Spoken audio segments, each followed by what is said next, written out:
میں لطف اٹھا رہا تھا اور میں آپ سے جاننا چاہتا ہوں کہ قرآن شریف کے اندر شریعت ہے، حدیث آیات ہیں، اس کے اندر ہر ایک چیز بتائی گئی ہے، جو ماں باپ کے ساتھ کیسے برتاؤ کرتا ہے، اپنی عورتوں کے ساتھ کیسا ہے، کیسے جیون جینا ہے، سبھی چیزیں بتائی ہیں.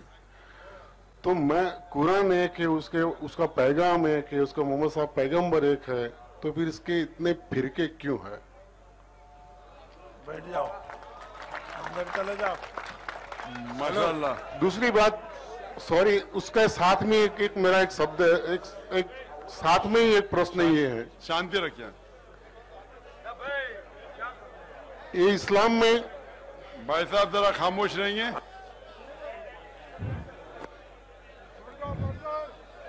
شور غل بند کرو، آواز بند کرو تو سوال کا جواب ہو.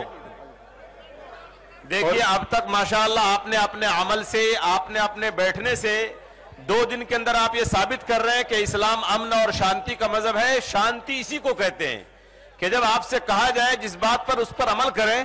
یہ دیکھیے آپ شانتی رکھیں. ڈاکٹر صاحب بہت ہی اہم جواب دے رہے ہیں. ایک بہت اہم شخص ہے، یہ آپ کے سامی علاقے کا انسپیکٹر ہے. انہوں نے بہت اچھا سوال کیا ہے.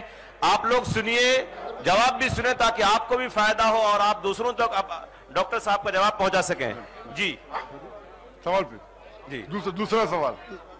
اور یہ ہلو دوسرا سوال آپ کا. میرا دوسرا سوال یہ ہے کہ پورے اسلامک کنٹری میں پورا اسلام ہی پھیلا ہوا ہے. ایشیائی کنٹری میں جیسے پاکستان، بنگلہ دیش میں پورا اسلام ہے، افغانستان میں بھی اسلام ہے، پھر بھی وہاں سکھ اور چین امن کیوں نہیں ہے؟ ماشاءاللہ. انسپیکٹر صاحب نے 2 اہم سوال پوچھا ہے اور بہت اہم ہے. اس سے انشاءاللہ مسلمانوں کو بھی ہدایت ملیں گی. ان کا سوال ہے کہ اگر قرآن ایک ہے، قرآن میں اتنی اچھی تعلیمات ہے، عورت کے ساتھ کیسا برتاؤ کیا جاتا ہے، ماں کے ساتھ اتنی اچھی تعلیم، قرآن ایک ہے، پیغمبر ایک ہے، تو اسلام میں فرقے کیوں؟ اور یہ بہت اچھا سوال ہے. اس کا جواب قرآن مجید میں اللہ تعالیٰ دیتے ہیں سورہ ال عمران میں، سورہ نمبر 3 آیت نمبر 103 میں، وَاعْتَصِمُوا بِحَبْلِ اللَّهِ جَمِيعًا وَلَا تَفَرَّقُوا. ہمیں اللہ کی رسی کو مضبوطی سے پکڑنا چاہیے اور آپس میں نہیں بٹنا چاہیے. تو قرآن مجید میں فرقے بنانا حرام ہے. قرآن میں لکھا گیا اللہ کی رسی کیا ہے؟ اللہ کی رسی ہے قرآن مجید اور صحیح حدیث. ہم مسلمانوں کو قرآن حدیث اور قرآن شریف اور صحیح حدیث پہ عمل کرنا چاہیے اور فرقے نہیں بنانا چاہیے.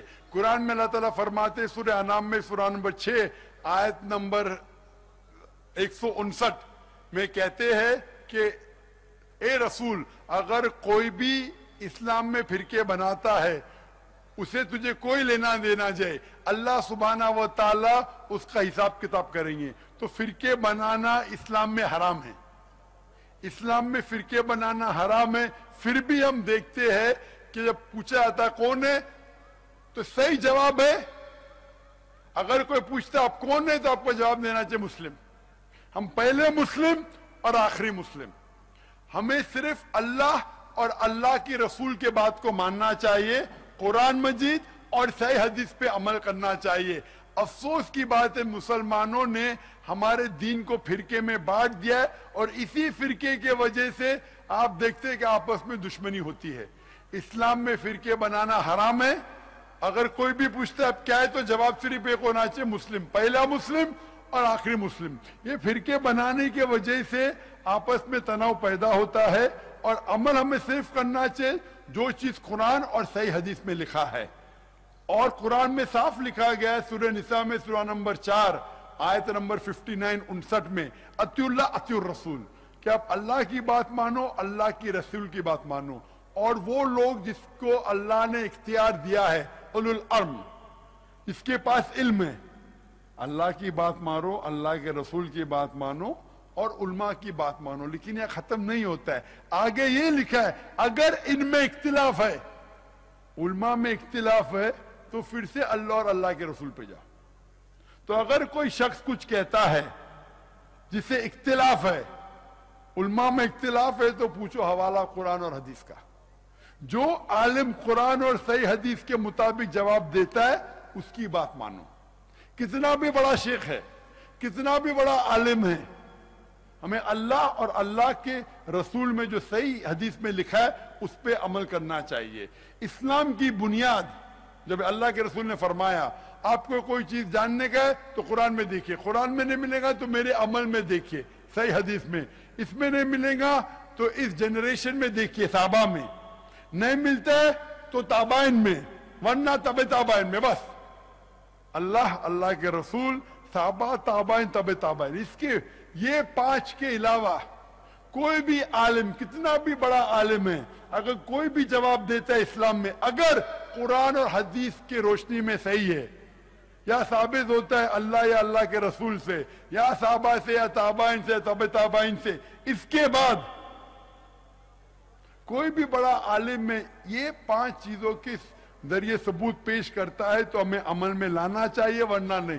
اگر اس چیز پہ ہم مسلمان عمل کریں تو ایک ہو جائیں گے. اور قرآن مجید میں صاف طور پہ لکھا ہے کہ اسلام میں فرقے بنانا حرام ہے.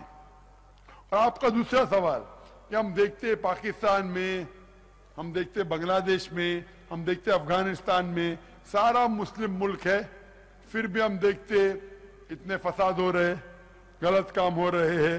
اس کی وجہ یہی ہے کہ ہم مسلمان, افسوس کی بات ہے, قرآن اور صحیح حدیث پہ عمل نہیں کر رہے.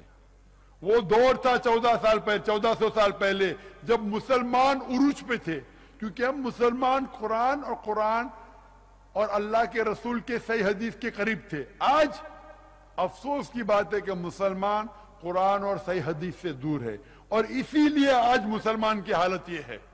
ہم سارے جگہ سے پیٹے جا رہے کیونکہ ہم قرآن اور صحیح حدیث پہ عمل نہیں کر رہے. اگر ہم مسلمان پھر سے قرآن اور صحیح حدیث پہ عمل کرے, وَاعْتَصِمُوا بِحَبْلِ اللَّهِ جَمِيعًا وَلَا تَفَرَّقُوا, ہم اللہ کی رسی کو مضبوطی سے پکڑے, قرآن کے مضبوطی سے پکڑے, اور اللہ کے رسول کے صحیح حدیث کو مضبوطی سے پکڑے, اور باقی کچھ چیز نہیں سنے, تو انشاءاللہ پھر سے سارے ملکوں میں امن رہیں گا, اور ہم پھر سے مسلمان اونچی پہ ہوں گے, ہم عروج پہ رہیں گے. میری التجا ہے مسلمانوں سے کہ قرآن کا ترجمہ پڑھو, اگر عربی نہیں جانتے قرآن کا ترجمہ پڑھو, اس زبان میں پڑھو جس زبان پہ آپ کو مہارت ہے.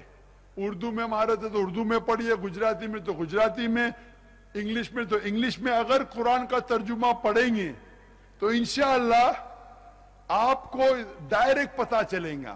اگر کچھ سمجھ میں نہیں آتا ہے تو ان سے پوچھئے جس کو مہارت ہے اس فن پہ, کیونکہ اللہ تعالیٰ فرماتے سورہ نحل میں سورہ نمبر 16 آیت نمبر 43 میں کہا گیا ہے کہ اگر آپ کو علم نہیں ہے تو ان سے پوچھو جس کے پاس علم ہے.